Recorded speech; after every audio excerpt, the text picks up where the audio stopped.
сильные блюда полагается подавать с гарниром. Что в качестве гарнира? Можно, конечно, взять картошечки намять, там, пюре сделать. Или пожарить картошку. Но одна картошка в качестве гарнира, мне, ребята, кажется довольно скучно. Поэтому я беру всякие овощи и даже грибы. Грибы я беру шампиньоны, самые маленькие. Их аккуратненько очистили. Да? Вот это корень петрушки. Очень ароматная, вкусная штука. Если есть корень сельдерея, хорошо, положите корень сельдерея. В общем, возьмите кому что нравится. Но надо порезать так, чтобы эти овощи приготовились одновременно. Корень петрушки может готовиться подольше. Вот такой молодой лук-шалот, если вы хотите, чтобы он сохранил свою структуру, будет готов довольно быстро. Поэтому корень петрушки я нарезаю вот так. Морковку, ну, такая бэйби морковь. Какая-то хипстерская штука, да? Пусть она остается такой, какой и есть. Мы ее просто... Вот сейчас вода закипит, мы ее опустим в воду вариться первой. Может быть, вместе с репкой. Репку тоже нарежем не крупно, примерно так же, как нарезан корень петрушки. Казалось бы, петрушка, да? Но вот везде есть, на любом рынке, в любом магазине. Всегда есть. Корень петрушки? Не всегда. Выращивайте петрушку ради корня. Это очень вкусно.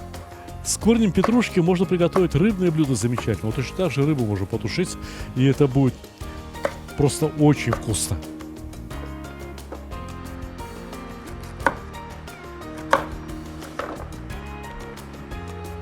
Гарнир будет готовиться в два этапа. На первом этапе отваривания. Я думаю, что репу и корень петрушки вместе с морковкой мы будем варить 12 минут. Вот лук достаточно варить минут 7-8. А сколько минут варить картошку молоденькую? Думаю, что 10. Так что с интервалом в 2 минуты мы опускаем по очереди все овощи гарнира.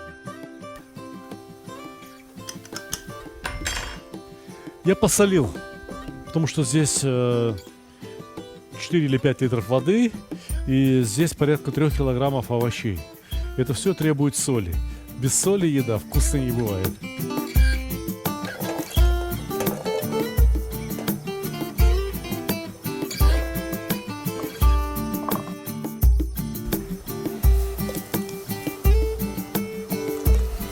Таймер на 2 минуты.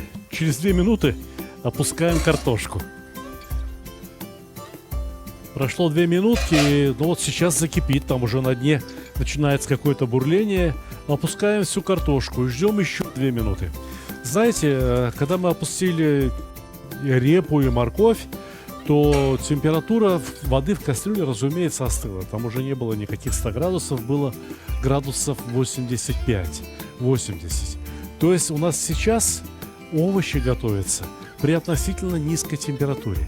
Но так они лучше сохранятся. Так они лучше сохранят свое богатство и текстуры, и вкуса, и аромата. Ведь это очень важно. Прошло 2 минуты, и теперь мы опускаем лук. Лук, как я уже сказал, я собираюсь сварить всего лишь на всего 6 минут. Я хочу, чтобы он остался даже, может быть, чуточку хрустящим после того, как мы обжарим все эти овощи в сливочном масле. Но не просто в сливочном масле, а в серьезном таком количестве сливочного масла. Вот тогда они приобретут достойный вкус и аромат. Таймер 6 минут. 6 минут. Пошел. А вот грибы мы опустим уже непосредственно в сливочное масло. И они успеют приготовиться вместе с остальными овощами как раз ровно так, как надо. Перец я хочу только окунуть в масло. Это остренький перец, но он очень красивый, обладает удивительным ароматом. Не надо его резать, и вся острота останется там, внутри.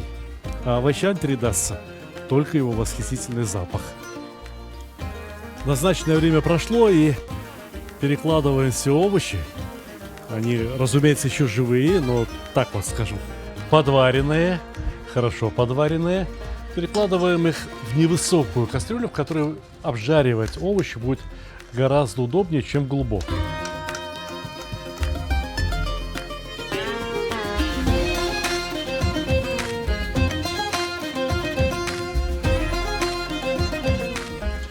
Ну, а теперь сливочное масло. Беру хороший, очень хороший шмат сливочного масла. Отрезаю, ну сколько здесь? Вот так, наверное, будет граммов 100. Не меньше. Так здесь овощей ведь пара килограммов.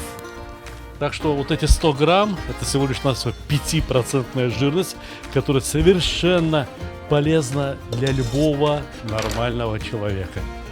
Накроем крышкой, чтобы масло поскорее растаяло. И иногда будем перемешивать.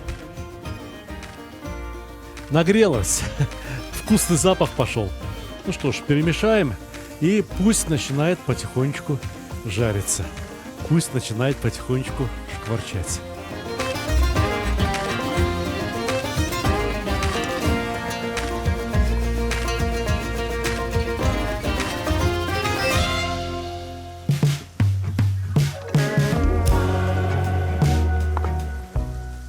В общем, в итоге здесь все должно получиться просто сказочно вкусно, но куда же нам без петрушки, без укропа, без чеснока?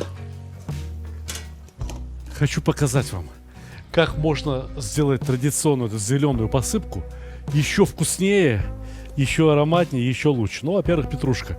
Надо ее нарезать прям вот совсем мелко, как только можно мелко.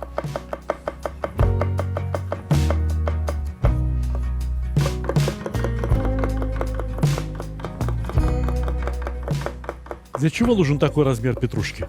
Да она так пахнет сильнее.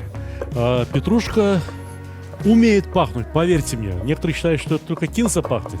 Нет, петрушка, вот если ее как положено накрошить, она пахнет, будь здоров, как.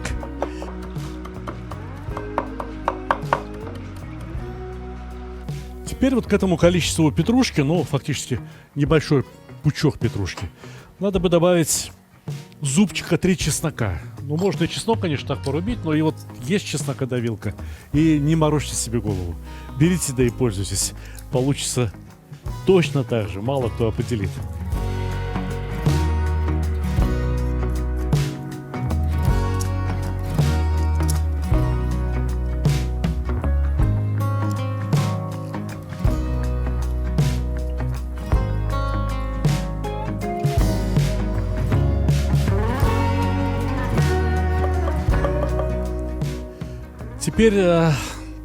Теперь сюда необходимо добавить лимонную цедру. Лимонную цедру при помощи терочки. И именно цедру, и именно желтую часть. Ни в коем случае не белую корку, которая горчит. Лимон потом можно использовать точно так же, как обычно. Чай с ним выпить, что угодно. Но запах лимона содержится именно в этой цедре.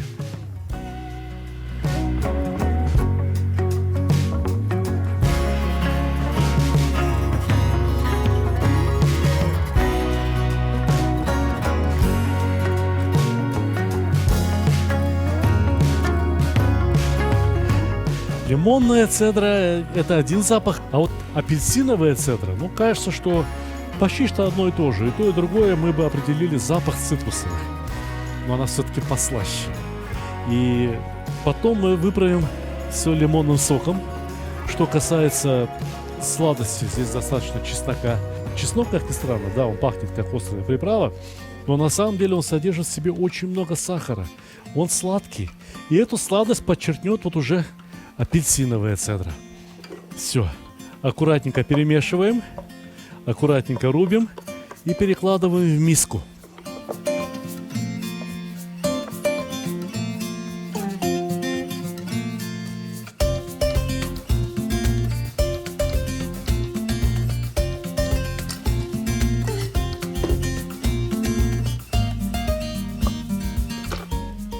Лимонный сок. Готовил бы я что-нибудь, ну, как сейчас модно, совсем без жира, то сюда следовало бы добавить, может быть, еще и оливкового масла. Но поскольку у нас и на мясе жира достаточно, И вот здесь в овощах есть отличное сливочное масло. Достаточно будет просто лимонного сока.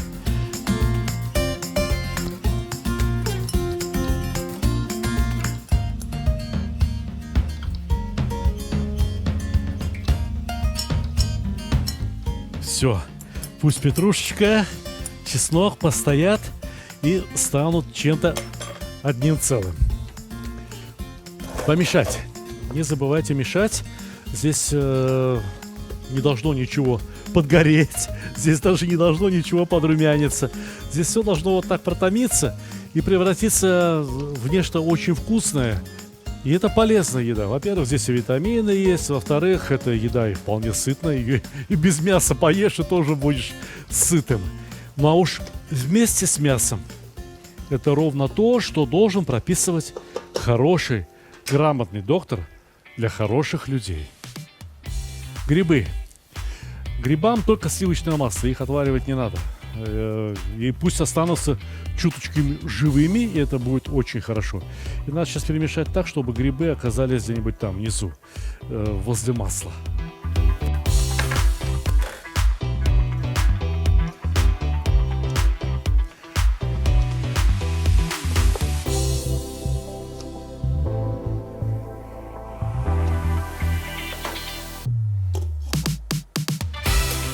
Все.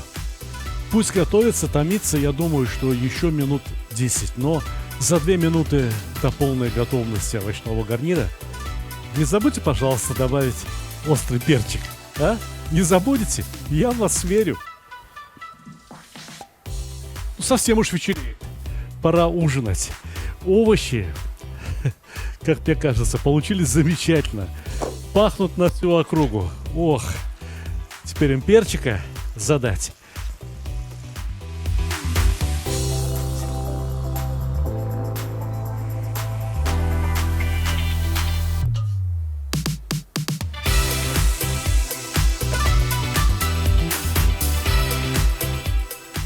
Овощи готовы.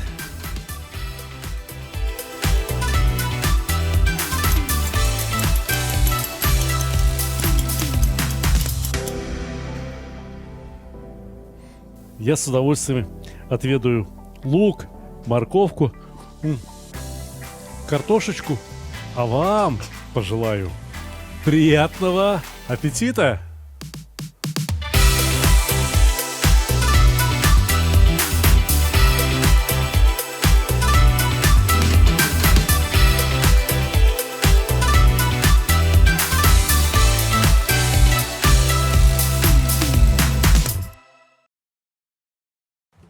Дорогие друзья, близится Новый год.